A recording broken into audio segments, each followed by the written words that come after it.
a vida que a gente tem aqui veio de um cometa de muito longe.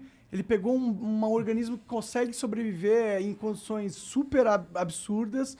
E aí ele foi vindo de de anos-luz, caiu aqui na Terra por um acaso do destino. Esse organismo que estava no cometa começou a entrar num habitat onde ele tinha mais opções de se proliferar. E aí tá nós aqui conversando. Isso aí que você chama, isso aí tem um nome, cara. Isso aí chama-se panspermia. Panspermia. É o jeito de você espalhar a vida pelo universo. É exatamente isso aí que você falou. Você acha que existe uma probabilidade da nossa vida ser isso? Existe essa linha aí, existe, só que a gente tem que achar as coisas, a gente não acha, né? Mas existe essa linha. A teoria mais vigente é que o que chegou aqui na Terra foram os bloquinhos, né?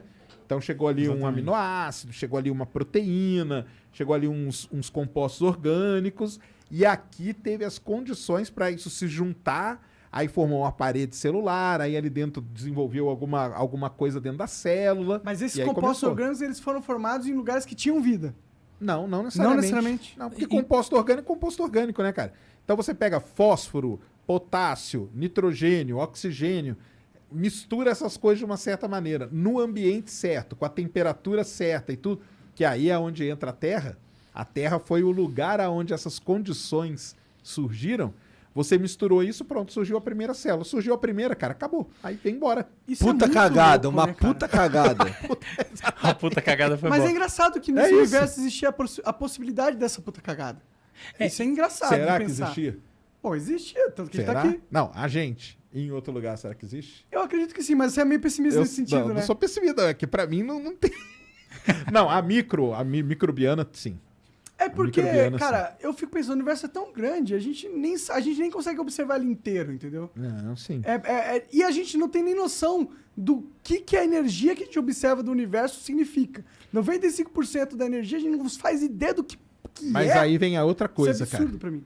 Pra vida, essa vida aqui, nós, ser humano, assim, a gente não sabe quais são a sequência e quais são todas as variáveis que precisam estar combinadas para essa vida ser essa aqui que a gente é hoje. Tanto que a gente não consegue criar isso. A gente não consegue ir num laboratório juntar potássio, então, não sei o que, tá uma célula. A gente faz um protozoário, alguma coisa ali, mas isso aqui, cara, a gente não consegue. Quais são as variáveis? Hoje a gente sabe algumas, mas e quais outras tantas que tem? A gente não sabe. Puta cagada. Esse é o resumo, essa ideia cara. É fantástica, né? Que vocês são os assuntos mais legais que tem, né? De fato, tem uma história interessante que, assim, se você olhar, assim, os elementos constituintes da vida, eles são mais ou menos os elementos constituintes da Terra. Então, é o oxigênio, o hidrogênio, o carbono, enfim, o fósforo. Que é o que está nas estrelas, na verdade. Exatamente. Quase todos, eles batem, assim, os principais ingredientes com os que estão nas estrelas. Então, efetivamente, a gente tem isso daí. Você tem essa identidade que sugere a vida, pelo menos a partir dos seus elementos constitutivos, ela vem de fora, tá? A vida é extraterrestre no sentido dos seus elementos constitucionais. Mas tem uma coisa que muita gente fala, que eu acho que faz sentido, que é que a Terra ela foi beneficiada por um grande solvente que é a água. E a vantagem desse é que é um solvente polarizado que ajuda as moléculas a se juntarem. E aí você tinha muita radiação, não tinha camada de ozônio aqui, né? Então, a gente inclusive tem um evento chamado a Grande Oxigenação. A Grande Oxigenação levou a explosão, matou as bactérias anaeróbicas que não precisavam de ar e gerou, foi um evento de oxigenação do planeta. E foi aí que surgiu, diz a lenda, né, os eucariontes, né, que são esses organismos de núcleo organizado e tal, como a gente. Tá? Então é aí que os organismos multicelulares começaram a se desenvolver. Mas olhando esse primeiro pedaço, existe essa discussão mesmo que o Sérgio está colocando, e é muito verdadeira, que você tem uns elementos que vêm do espaço, mas isso não quer dizer que a vida é extraterrestre. A vida que existe na Terra, pelo que tudo indica, ela foi criada na Terra. Só que a Terra tinha condições muito diferentes. Entre elas, muita radiação. Entre elas, situações, por exemplo, vulcânicas, etc., que traziam ainda mais energia. De alguma maneira, essa energia foi responsável pela conversão do que do que é inorgânico em orgânico. Então, as primeiras estruturas orgânicas da Terra parece que surgiram na própria Terra.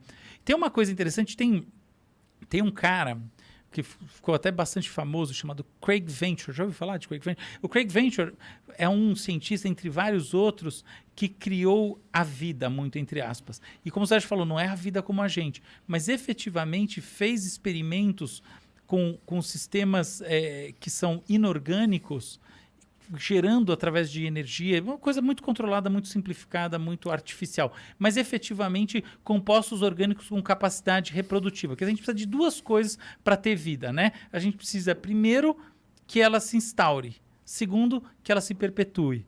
E as duas coisas foram conseguidas em laboratório já faz tempo. Desde os anos 50, na verdade... Isso é interessante pra cacete. Desde os anos 50 a gente tem estudos disso, tá? Mas desde os anos 90, e sobretudo depois da virada do milênio, o que existem realmente aí desenvolvimentos do ponto de vista laboratorial que geram vida de maneira meio rápida. Então você consegue estudar esses ciclos com enfim, algumas gerações de desenvolvimento. Alquimia existe então, né? É muito louco essa porra, né?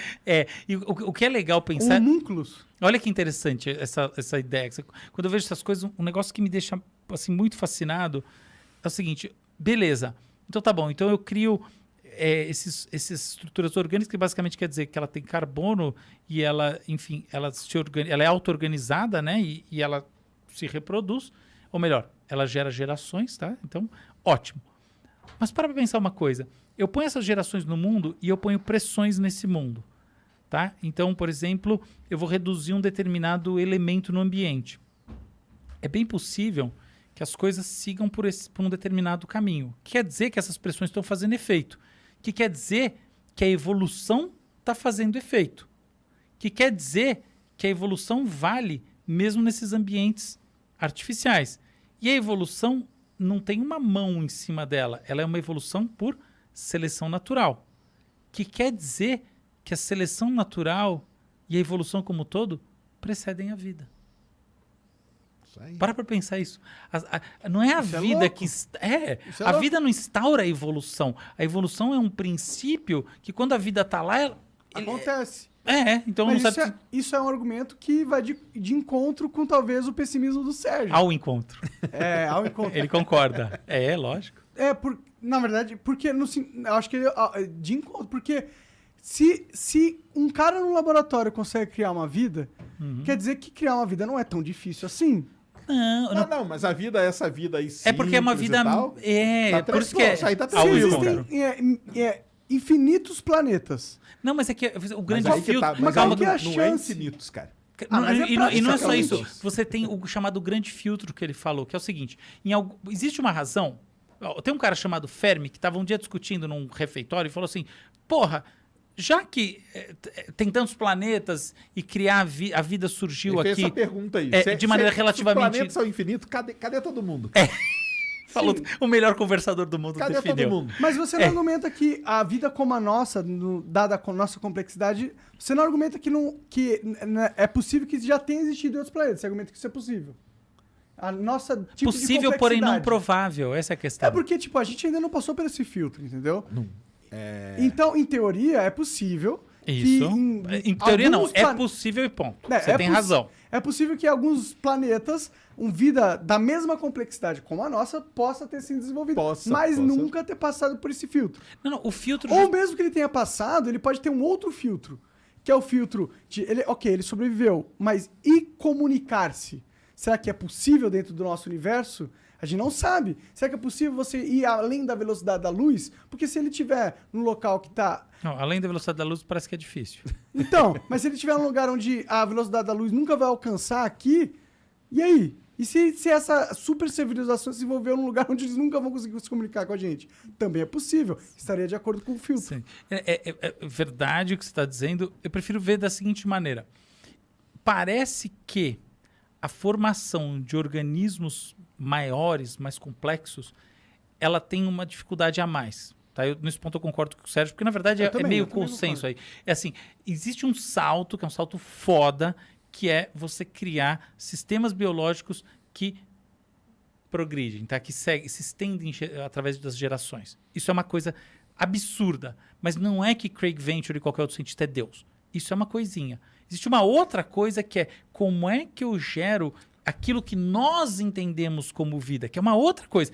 vários tipos de organismo. Eles proliferam, eles são assim, eles são assados, muitos são multicelulares, tem tecido, tem isso, tem aquilo, e eventualmente tem esses que são cognoscentes, eles conhecem as coisas como os mamíferos, etc, e outros mais. Mas isso daí parece que não é simples, parece que tem um gap probabilístico aqui, entendeu? A probabilidade vai decaindo e chega uma hora que ela decai muito.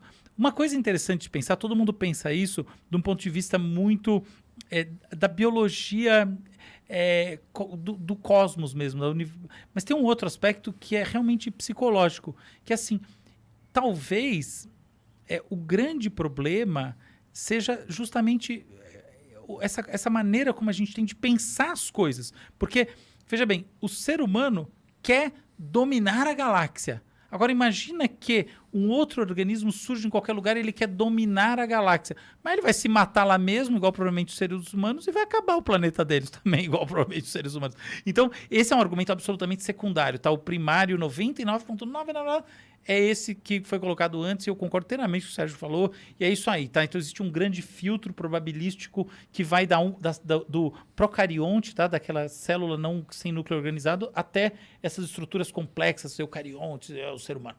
Esse é o grande filtro. Mas tem uma coisa a dispensar também, que é o seguinte, cara, não basta você ter um organismo complexo. Para ele vir até aqui, ele tem que querer e ele tem que se entender entre si. Então, eu penso o ser humano botando fogo no planeta. Imagina que a gente, para ter uma tecnologia para chegar realmente longe em outros planetas, a gente precisa de mais 100 mil anos. Eu fiz aquela pergunta, o que você acha do futuro da humanidade? Muito assim, será que a gente vai viver mais 100 mil anos? Você percebe? Eventualmente, a maneira como a gente pensa o mundo impede que a gente viva... A gente já tem 200 mil anos de idade, não 200 mil anos, você acertou no... Bom, é isso aí. Mas talvez isso impeça que a gente chegue aos 300 mil ou eventualmente a 1 milhão de anos como espécie, um Homo sapiens, pela natureza da maneira como a gente pensa o mundo. E eventualmente isso pode ser um grande filtro também. Absolutamente secundário, tá? Eu não acho que é. Mas é interessante pensar. Não, é interessante. Que a própria cognição da gente... Pensa assim, tá, então tem um outro ser humano do outro lado do mundo. Será que ele vai chegar aqui? Mas caramba, ele vai acabar com o planeta dele antes, vai se matar? Claro que não vai. Mas por isso que o pessoal hoje já coloca nas equações desse negócio de vida esse fator autodestruição. Exato. Que não era muito falado antes. Isso, agora é super. Agora o pessoal coloca muito. E aí quando você coloca esse fator na equação, cara, aí esse seu infinito aí, ele desaba, cara. Entendeu? Desaba totalmente. Não, eu concordo, mas eu discordo de vocês não de uma questão lógica e racional. É de mais de uma questão filosófica de visão de universo, entendeu? Uhum. Eu não acredito que esse universo foi criado pra só ter a gente. Mas quem eu não disse que ele foi acredito. criado para alguma coisa? Por que, Então, que foi eu criado então, para a alguma gente é a coisa? puta cagada lá. Então, é que O aí Igor que a já gente definiu pra discorda. Eu não acredito no acaso, de certa forma, Sim, entendeu? sim. Acredito no acaso existe no nosso contexto. Mas eu não acredito que a existência veio ao Veio ao acaso. acaso, entendi, Entendeu? entendi. Eu acho difícil de acreditar nisso, porque a existência não precisava existir. Claro. O existir Sim. não é uma probabilidade. A de gente, fato. na verdade, é uma exceção de uma regra geral A que é própria- não existir. Exato. Perfeito. Então, a regra do jogo lógico é a existência não existir. Entendeu? As coisas não existiram. Mas a gente nasce, a gente já quebra essa regra a partir do momento que a gente nasce. Tipo, algo existe. Existe algo. Portanto, a probabilidade que era maior não venceu. Que era de não existir nada. Essa era a maior probabilidade. Ela não venceu. Isso me abre esperança de acreditar que Aconteça em talvez outros a pontos, realidade não seja a que a lógica me aponta, dado as ferramentas e sim algo que eu não conheço. Entendeu? Eu acho que, pra mim, é mais provável que seja uma continuação de algo que eu não conheço, de que seja um término do que tudo que existe. Porque a gente pode pensar egoístamente, a existência não é só você. A minha existência vai acabar, não significa que a existência vai acabar. Mesmo que o universo congele e vire não sei o que, ele ainda vai estar aí, de certa forma, entendeu? Mas eu acredito que toda a consciência é tão poderosa quanto a existência universal. Mas isso é uma questão religiosa minha, entendeu? Por isso que eu sei que não tem lógica nenhuma. É só Não eu tem sim, quero cara. acreditar. A lógica tá na maneira de explicar. Isso foi incrível essa explicação.